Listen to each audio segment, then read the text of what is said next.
Hello, it's Father Samuel Hakeem in Chicago with a word of hope for Friday in the 15th week in Ordinary Time. Today, at the heart of our gospel sits the question of why do we have rules and why do we follow them, primarily within our faith. You see, we have Jesus and his disciples walking through a field on the Sabbath.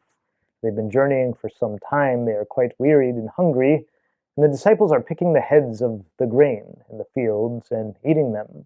The problem is that this is considered work, picking grain, and work is not to be carried out on the Sabbath. Work is not to be done on the Sabbath, and so the Pharisees grumble at Jesus and at his disciples. And Jesus seems a bit exasperated with them. He responds, "If you knew what this meant, I desire mercy, not sacrifice, you would not have condemned these innocent men, for the Son of Man is Lord of the Sabbath." Jesus seems to be pointing beyond the rule, right? Don't do any work.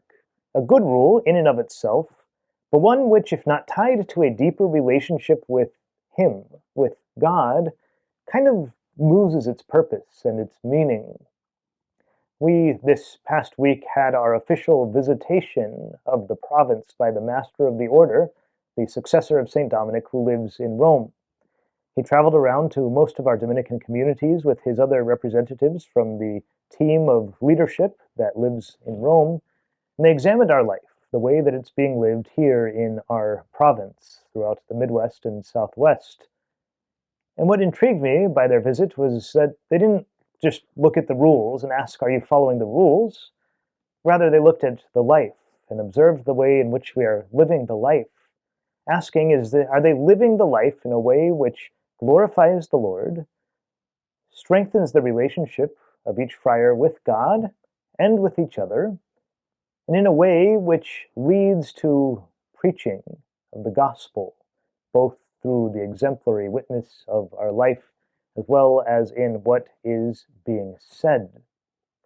Jesus' exasperation with the Pharisees and his response there is sort of along these same lines. It's not so much about following the rules, but rather about the relationship with God. So we don't disregard the rules. By no means do we disregard the rules, but the rules must be seen as a way of deepening and strengthening a relationship with the Lord. You will know me, you will love me if you keep my commandments. You are my friends if you do what I command you. So says Jesus. The rules of our faith, if they become rules in and of themselves with no context to a greater relationship with Him, then indeed they can become idols.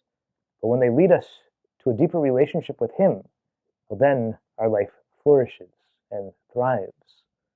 So run to Him. Do good out of love for Him, and let that love carry you deeper into a greater relationship with Him. God bless you.